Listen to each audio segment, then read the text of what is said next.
शराब का फेवर कर रही है, शराब का प्रचार सरकार खुद कर रही है। लेकिन इसके पीछे की एक जो सियासी पंडित मान रहे हैं कि कहीं ना कहीं सरकार इसके जरिए शराबबंदी की तरफ आगे बढ़ रही है और सरकार के और पार्टी के ध्यान में 2018 के विधानसभा चुनाव है, चूंकि उसे एक तुरुप के इक्के के रूप में इस्तेमाल सरकार कर सकती है। बहरहाल हम जानने की कोशिश कर रहे हैं कि कितनी दिक्कतें हैं और वाकई में अगर शराबबंदी होती है तो प्रदेश के लिहाज से ये फायदेमंद तो है, इसमें कोई दो राय नहीं। लेकिन कैसे लागू होगा, क्या चुनौतियां, इस पर लगातार हम चर्चा कर रहे हैं। आरपी सिंह साहब, मैं जानना चाहूंगा आपसे कि कांग्रेस पार्टी प्रमुख विपक्षी पार्टी होने के नाते या कांग्रेस पार्टी का अपना स्टैंड शराबबंदी को लेकर क्या है? क्या ये सोशल इशू है, क्या ये पॉलिटिकल इशू है? और अगर सरकार शराबबंदी की तरफ आगे बढ़ती है तो क्या आपको इस मसले पर साथ में नहीं खड़ा होना चाहिए? देखिए, डॉक्टर साहब ने जैसा कहा, सरकार की नीयत क्या है ये स्पष्ट होना चाहिए। तो सरकार की नीयत यदि शराबबंदी करके एक और चुनाव जीत जाए और फिर चुनाव जीतने के बाद शराब फिर से बेचना शुरू कर दे, यदि ये नीयत है तो बहुत ही गलत है। मैं बताऊं, संयुक्त मध्य प्रदेश के समय में बस्तर में शराब के ठेके नहीं होते थे। आप यदि शराब की बात करते हैं, मुझे याद आता है कि हमारी सरकार जब थी तो सन 2000 के बजट में जो शराब से आय थी लगभग 320 करोड़ रुपए थी और इस बजट में समझता हूं 3900 करोड़ रुपए पार हो जाएगा।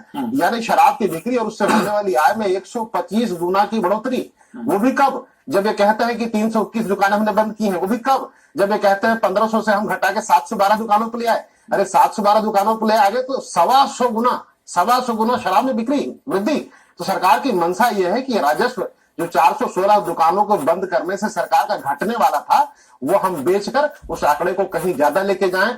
लोगों के स्वास्थ्य की चिंता इस सरकार को नहीं है। इस सरकार को चिंता सिर्फ और सिर्फ राजस्व की है। उपाध्याय जी कुछ कहना चाहेंगे इसके ऊपर? चूंकि मैंने भी बीच में कहा था कि शराब की दुकानों की संख्या जरूर कम हो गई लेकिन खपत लगातार बढ़ती जा रही है। तो शराबबंदी की तरफ अगर बढ़ना है तो उस खपत को कम से कम करना होगा। ये एक बड़ी चुनौती भी सामने होगी। खपत कम करने के लिए ही शासन ने सारे निर्णय लिए हैं। दुकानें 50% से ज्यादा बंद की हैं, उसके पीछे भाव शासन का यही है। जो 8 लाख रुपए जो आपका FL3 में लाइसेंस फीस हुआ करती थी, उसको बढ़ाकर जो है 24 लाख रुपए किया।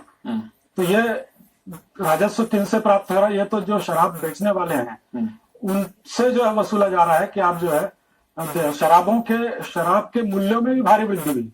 जिस समय कांग्रेस का शासन था उस समय शराबों के जो दाम थे आज वो दाम तिगुने हो गए।